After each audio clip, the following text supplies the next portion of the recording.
Hey friends, Sean from SGT Report here with a very important update, at least for those of you who are still interested in mining stocks and precious metals, gold and silver.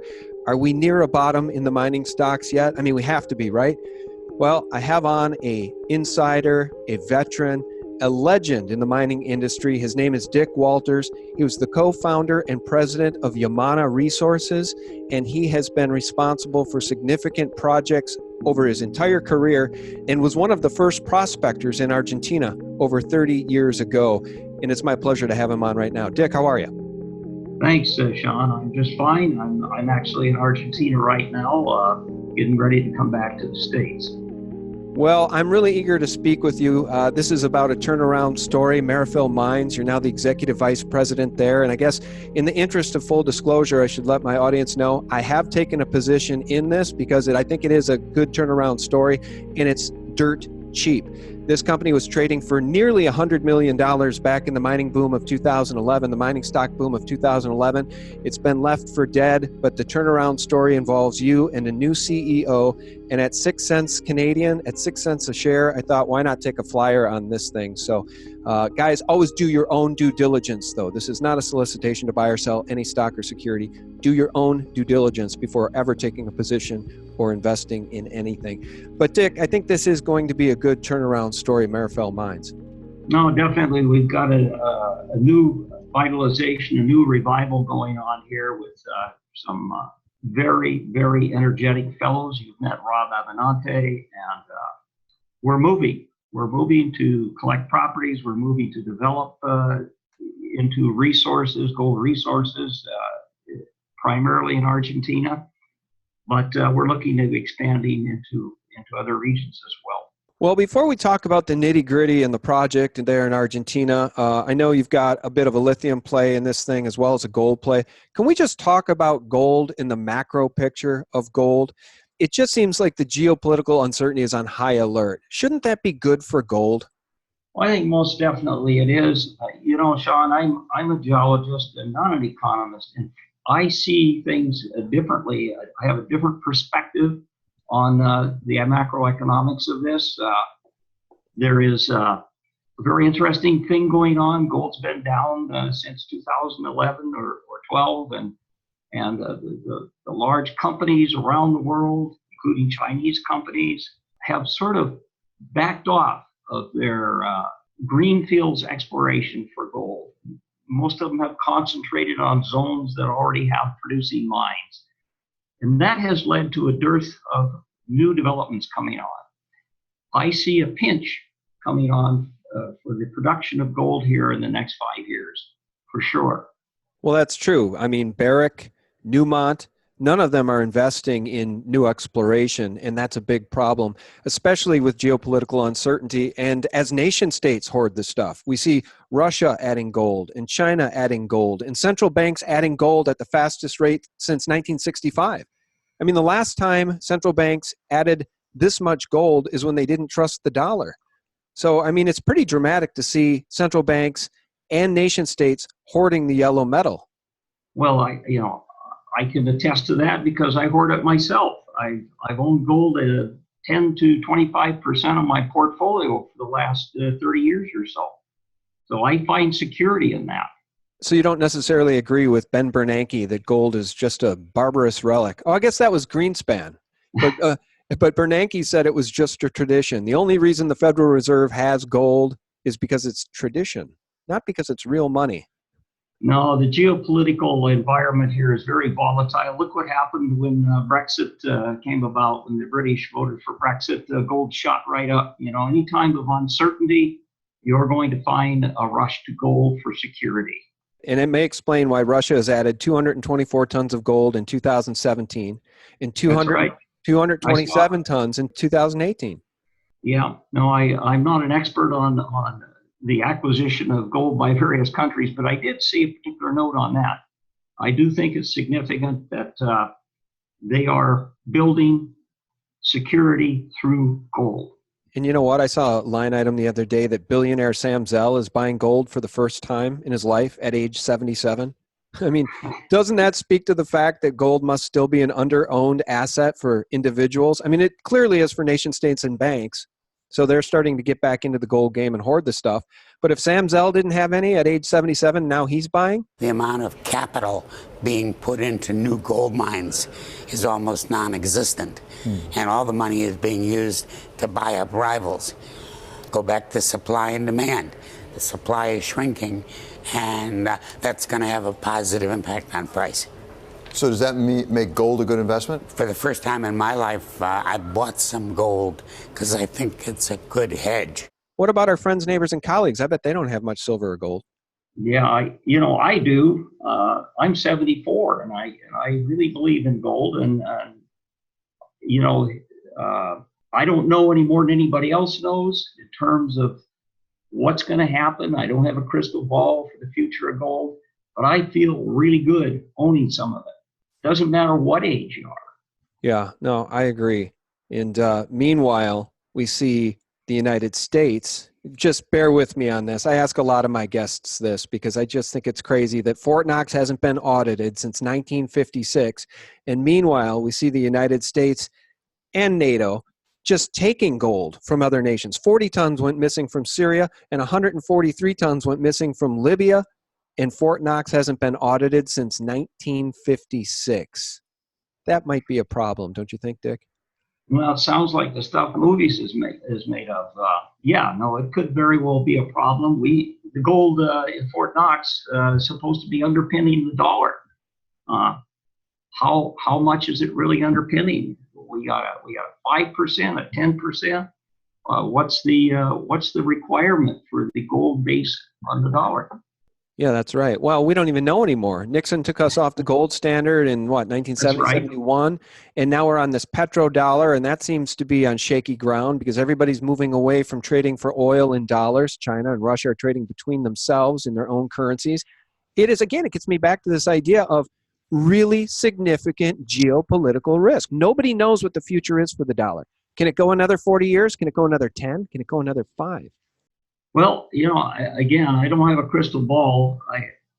I feel more comfortable at least having some percentage of the portfolio invested in gold. Dollar can fluctuate like all other currencies. Right now, it's one of the strongest in the world, but it can have its downfall very quickly.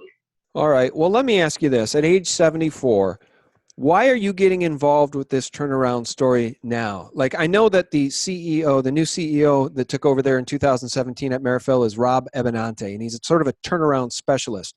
So I know you guys are putting the right team in place, but why now at age 74, after this storied career, are you getting involved with Marifil, which has essentially been left for dead? But again, at 6 cents, that's why I took a flyer on it. I know a lot about the assets that Marifil holds, and I believe in those assets. And I'm the most capable of developing those assets at this point in time. We're bringing on other scientific people that are going to help forward this. But I'm kind of in a transitionary period. As Rob comes in, I'm helping get his footing and to advance what the company has had and acquire more. So he's a company builder. I've been through it myself with the amount of resources, and I'm looking very brightly at the future for this little company, especially with this dynamic leadership that's come in, and I'm supporting it 1,000%. Well, I wanted to ask you about the partnership here too. Let's talk about you're in Argentina now as we speak. That's where Yes. the resources are, okay? And 49% of the resources are owned by Nova Gold. I just wanted to let people know that. That's a pretty good partner in Nova Gold. Is that one of the things that made this attractive to you? Well, yes, actually, I was in on the doing the deal with Nova Gold Oh, I didn't know some that. time ago. Okay. Yeah, and that is specific to a property called San Roque. It's actually the flagship property of the company. Marifil has numerous other assets. You mentioned lithium. We also have some nickel and cobalt, the only resource, nickel cobalt in Argentina. We own it. And, other metals that we're involved in it with different prospects. This company's had as many as 22 properties covering 500,000 hectares scattered throughout the country here in years past. Right now, we're down to about 6 properties and something around 200,000 hectares in 6 different locations. So, we got a lot of good stuff to work on. We're investing heavily in the country. It's been specific to, Marifil has been specific to Argentina. We are currently looking at perhaps expanding beyond Argentina, but our main focus has been Argentina because of the undeveloped mining industry that we came into here a few years back. All right. So Marifil Mines is on the TSX as MFM. It is available in the United States under the ticker MFMLF. And Correct. with your involvement in the company, do you want to tell us about what you see over the next year? I know you can't make forward-looking statements, but give us the elevator pitch for those who might want to take a flyer on Marifil at 6 cents or 7 cents or 8 cents. Okay, well, we're in the process of building the property portfolio. We're also in the process of defining resources, technical reports on the resources that we control. And we're also watching very carefully the politics in Argentina. Right now, I believe they're looking good. There's elections coming up here this summer. And we're predicting that the socialistic environment that some areas are under here in the country is eroding, and that the mining entrepreneurship will be given a boost by that. I've had involvement in gold mines, personal involvement. I started a mine in Alaska in 2009, and it's the largest placer gold operation on the continent. It produced 17,000 ounces last year. It doesn't sound like a lot, but it is a lot for a placer mine. And quite different than the reality shows you see on TV. Yeah. At any rate, as far as Marifil itself goes, we have a number of deals in the hopper. Deals for properties, particularly properties, and aggregation of properties that I think is going to really add to our asset base here. And obviously, I can't mention names or be specific about who's involved, but there is a lot of activity going on that I believe is going to forward the value of the company. Okay. And before we let you go, it's my understanding here that Marifil is not just a gold play. It's a lithium play and other rare earth elements. Is that right? Do you want to talk about that a little bit? Yes, of course. Like I mentioned previously, we are diversified. Gold is our main focus right now. But we do have and have had since 2009 some lithium properties in the what's called the Puna, or you can call it the Lithium Triangle. It's in northern Argentina, includes part of Bolivia and Chile. It's where 30 or 40% of the world's lithium comes out of there. These are properties that are actually over dry lake beds. And the lake beds have a cake of mud on them. And underneath of them for hundreds of meters, there is a brine solution that contains the lithium ion. And that can be extracted by wells and pumps and converted into lithium carbonate as it dries, and sold to companies like Toyota or whoever is going to be needing batteries. There's a lot of investment going on. There's several operating lithium mines there now, most of them, with the exception of one that FMC owns. There has been a lot of investment there in the last 2 to 3 years, and we are right in the cusp of that right now. We have one property in particular called Karachi Pampa that a competitor has actually been drilling in part of the zone. It's a huge zone, like 20,000 hectares. And they found some in fact, they've even announced some lithium resources there, 4 million tons or so. And we share that same aquifer with them. and we're anxious to get going to test that portion of the aquifer that's under our mining claims, and be part of the lithium rush that's going on. Okay. So basically the portfolio has two primary asset classes, so gold and like battery metals. Last question. Any plans to run a drill program or news on that front? We just finished one actually, and we're in the process of reorganizing ourselves to fund another drill program on the San Roque property, which we share with Nova Gold. And, I want to just go back. We have, other than the gold, we mentioned lithium, but we also have a nickel cobalt property in Argentina.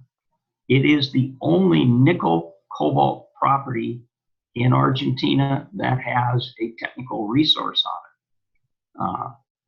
There is a what's called a 43-101 on it, which outlines about 4.5 billion tons of pretty good grade material. It needs to go through an economic analysis yet, but we do have the resource.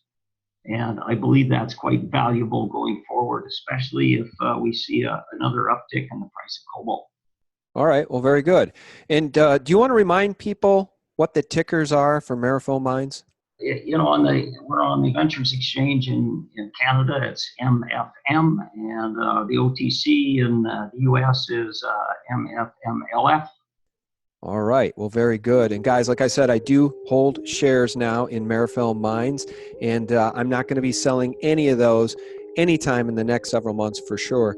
And I just wanted to share that with you in the interest of full disclosure. But do your own due diligence before ever making any investment decision. Obviously, as an officer of the company, I also own shares in the interest of full disclosure. Yeah, absolutely. The insiders hold the largest positions now in this turnaround story. Well, I really appreciate your time, Dick. Thanks so much for joining us. Sure. Thank you for the call, Sean. Yeah, my pleasure. Oh, and Dick, shout out the website, will you? Well, it's www.marifilmines.com. Very good. All right. Well, Dick, thank you so much for joining us. I really appreciate your time. And good luck with the project. Thank you very much. Bye, Sean. All right. God bless. And guys, thank you so much for tuning in. We very much appreciate your support. And for real news 24/7, visit us at sgtreport.com, thephaser.com, and thelibertymill.com. God bless. Have a great week. Ciao. Bye-bye. Gold has definitely held up better. In the last 5 years, the gold-silver ratio has gone from 55 to 85. That means you lost like 35% versus gold if you're holding silver. I don't say what's going to happen, but historically, silver has not been the same store of value that gold has.